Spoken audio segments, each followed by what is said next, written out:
अस्सलाम वालेकुम वरहमतुल्लाहि वबरकातुहू। इत्तेहाद न्यूज़ में आप सभी का खैर मकदम है। अहम खबरों पर एक नजर। बेलगाम शहर और अतराफ में कुछ वारदातें पेश आई जिसका तस्करा फिलहाल तो हर तरफ हो रहा है। खासकर जय किसान सब्जी मंडी और एपीएमसी मंडी को लेकर रोजाना कुछ न कुछ हरकत शहर में देखने को मिल रही है। अब इन हरकतों से मुराद एहतजाज ही कह सकते हैं। एहतजाज रस्ते बंद की तस्वीर रोजाना देखने को आवाम को मिल रही है। घंटों आरटीओ सर्कल से लेकर चन्नमा सर्कल तक रास्ता, जो मसरूफ तरीन रास्ता कहा जा सकता है, उसे बंद ही किया जा रहा है। लिहाजा आवाम को शहर के दिगर रास्तों को अख्तियार करना पड़ रहा है। पिछले 4 सालों से एपीएमसी के ताजिर या किसान जय किसान की मुखालफत कर रहे हैं। वही जय किसान सब्जी मंडी एक प्राइवेट सब्जी मंडी है और किसान कहते हैं कि यह ज्यादा सहूलत फराम करती है मुकाबिल एपीएमसी के। जैसे लेकर एपीएमसी वालों ने अदालत का दरवाजा भी खटखटा कर इसके लाइसेंस को रद्द करने का मुतालबा किया था। बहरहाल अदालत ने फैसला भी दिया। बात दोनों तरफ की जाए तो एहतजाज दोनों तरफ से किए जा रहे हैं, क्योंकि जय किसान सब्जी मंडी पिछले 3 साल से ज्यादा अरसा गुजरा हाईवे के करीब वाक़ है और किसानों के लिए आसान है कहा जाता है। लिहाजा दोनों तरफ से अपनी अपनी दलीलें पेश की जा रही है। अब इसमें सियासी पहलू भी देखने को मिलता है, सियासी मुदाखलत भी है।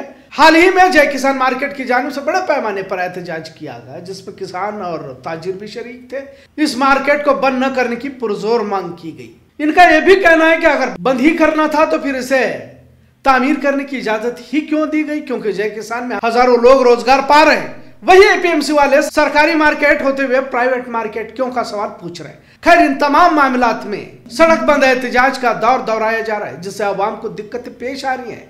इंसान की जिंदगी अलग अलग मसाइल से जुड़ी हुई होती है। किसी के घर में खुशी का माहौल होता है तो किसी के घर में गम का माहौल होता है।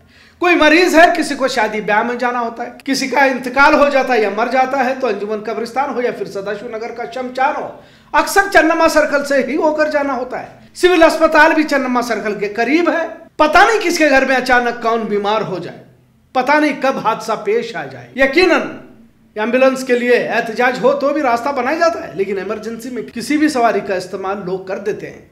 अब उमूमन एहतजाज का मरकज जब चन्नमा सर्कल ही बनता जा रहा है और सड़कों को बंद किया जाता है तो आवाम की परेशानियों का भी ख्याल होना चाहिए। पिछले कुछ अरसे से यही नजारा देखने को मिल रहा है।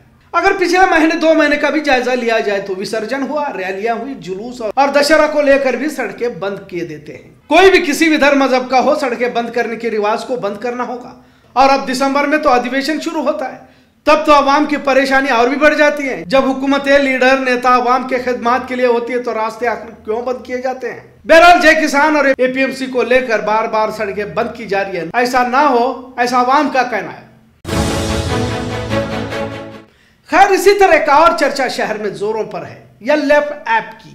हमने इससे पहले भी वीडियो बनाया था, लेकिन अब एक और मजीद डेवलपमेंट है कि ओटीपी के जरिए बची कुछ रकम भी अकाउंट से उड़ा दी जा रही है। कुछ ने तो यह भी कहा कि बिना ओटीपी के भी पैसे अकाउंट से खाली हो चुके हैं। हासिल इत्तला के मुताबिक एक फॉर्म YLF ऐप में अकाउंट खोलने से पहले भर दिया गया, जिसमें आधार कार्ड के साथ दिगर मालूमात भी दी गई है। जाहिर है तुम्हारे पूरे तफसीलात तो उनके पास मौजूद है। ये बहरहाल आज इत्तेहाद न्यूज़ के जरिए से यही बताना चाहते हैं कि अपना अकाउंट अगर YLF ऐप से जुड़ा हुआ है तो बेहतर है अपने रुपए दिगर दूसरे अकाउंट में सेव कर रखे, उस अकाउंट को खाली रखे, बेहतर है। एक और बात हमने ये भी देखी कि साइबर क्राइम में जाकर कुछ ही अफरादों ने फरियाद दर्ज की है, जबकि हजारों लोग हैं जो YLF ऐप के जरिए ठगे जा चुके हैं। करोड़ों का गफला सिर्फ बेलगाम शहर का है और मजीद अफसोस यह है कि मुस्लिम खवातीन इसका शिकार हो चुकी हैं। शायद ही बेलगाम का कोई इलाका YLF के अलगार में बचा होगा। बहरहाल रुपए जाने का दर्द अपने सीने में ले खामोशी इख्तियार किए हुए रोजाना YLF को लेकर कुछ ना कुछ खबर दस्तयाब जरूर हो रही है। कल तक किसी फोन के जरिए रुपए वापस मिलने की बात करते हुए कहा गया कि तुम्हारे अकाउंट में रुपए वापस आएंगे, और कुछ ने ओटीपी नंबर बताया भी और बचे कुछ रुपए भी खाली हो चुके हैं। खैर, अब लेटेस्ट इत्तला यह हासिल हुई है कि बिना ओटीपी के भी अकाउंट से रुपये जा रहे हैं। बहरहाल आखिर में यही कहना चाहेंगे कि बगैर हाथ पैर हिलाए रुपए कमाने की स्कीमों से बचने की कोशिश करें, यही हम बता सकते हैं। आज भीम आर्मी की जानिब से बीजापुर का जहनी मरीज और एमएलए बसनगौड़ा यत्नाल को गिरफ्तार करने की मांग करते हुए एहतजाज निकाला गया। मुसलमानों के खिलाफ तो पहले से यह जहर उगलता ही था, अब दलितों के खिलाफ भी इसने जहर उगलते हुए कहा कि दलित खवातीनों को किसी तरह की पूजा पाठ का हक नहीं है, मतलब निचली जात के होने की बात कही। और इसी बात को लेकर चन्नमा सर्कल में एहतजाज किया गया। डीसी को मुतालबा पेश करना चाहते थे पर डीसी जल्द नहीं आने की वजह से उसी जगह पर बैठकर एहतजाजियों ने खाना खाया। पिछली मर्तबा भी जय किसान की जानिब से एहतजाज के वक्त चन्नम्मा सर्कल में किसानों ने खाया था। आज भी उसी तरह का दलितों का भी हो या तो फिर एक और एपीएमसी वालों ने भी उसी जगह पर खाना खाया, जिसका नजारा आपने देखा होगा। जो भी हो, जिस तरह की तस्वीर देखने को मिल रही है, दलित भाई हो या किसान भाइयों का, इस तरह सड़कों पर खाना खाना एक लोकतंत्र के लिए शर्मनाक ही कह सकते हैं, इतना जरूर। बेलगाम जिला सड़क हादसों में बेंगलोर के बाद कहा जा रहा है। आए दिन सड़क हादसों में लोगों की होती मौत लम्हे फिक्र है। कल मानतेश नगर ब्रिज के करीब सड़क हादसे में एक नौजवान की मौत हो गई और एक जख्मी हुआ। मरने वाले का नाम अफरोज कित्तूर है और जख्मी फर्द का नाम उमेर पठान है। अफरोज कित्तूर उज्जवल नगर तिरंगा कॉलोनी का रहने वाला है, तो जख्मी उमेर पठान जोशी गली खास बाग का बताया जा रहा है। ट्रक और ड्राइवर को हिरासत में लिया गया। ट्रक ड्राइवर नशे में होने की भी बात कही जा रही है। मामला माल मारुति थाने में दर्ज किया जा चुका है।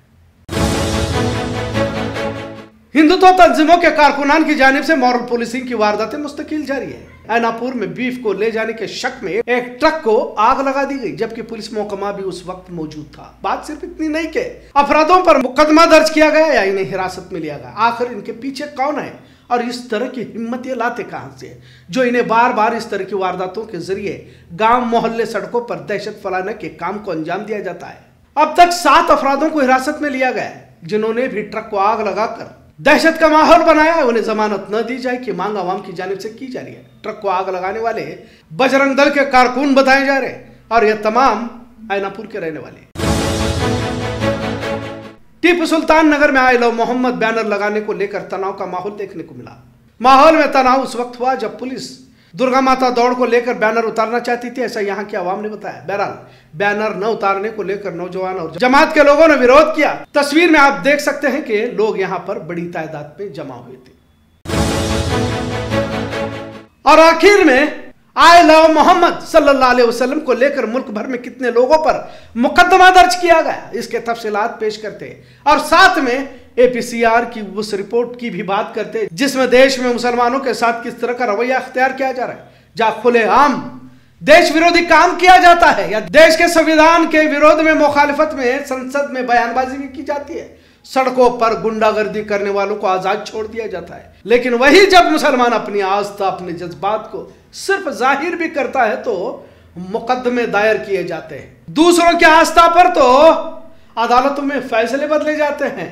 लेकिन मुसलमान मोहम्मद सल्लल्लाहु अलैहि वसल्लम में इजहार इश्क भी करता है तो मुखालिफिन को चुभने लगता है। बहरहाल कुल आई लव मोहम्मद बैनर को लेकर मुल्क भर में 1500 लोगों पर मुकदमे दर्ज किए गए, 21 एफआईआर दर्ज की जा चुकी है और 38 अफरादों को गिरफ्तार किया जा चुका है। सबसे ज्यादा उत्तर प्रदेश, जिसमें 1000 नौजवानों के नाम शामिल है। दूसरे नंबर पर उत्तराखंड, जिसमें 400 नौजवान शामिल है। गुजरात में 88 अफरादों के नाम शामिल है, जिसमें 17 को गिरफ्तार किया गया। अब सवाल यही उठता है कि क्या एक बैनर जिस पर दुनिया के लिए रहमत बनकर आए हमारे नबी का नाम क्या जुर्म की वजह बन सकता है? खैर, रिट पिटीशन सुप्रीम कोर्ट में दाखिल की गई है। फैसला जो भी आए, पर फिरका परस्त हुकूमत ये समझ ले के नबी के नाम पर मिटने वाले लोग मौजूद हैं। जेल तो क्या चीज है। खबरों का सिलसिला यूं ही चलता रहेगा। देखते रहे इत्तेहाद में। शुक्रिया। अल्लाह हाफिज।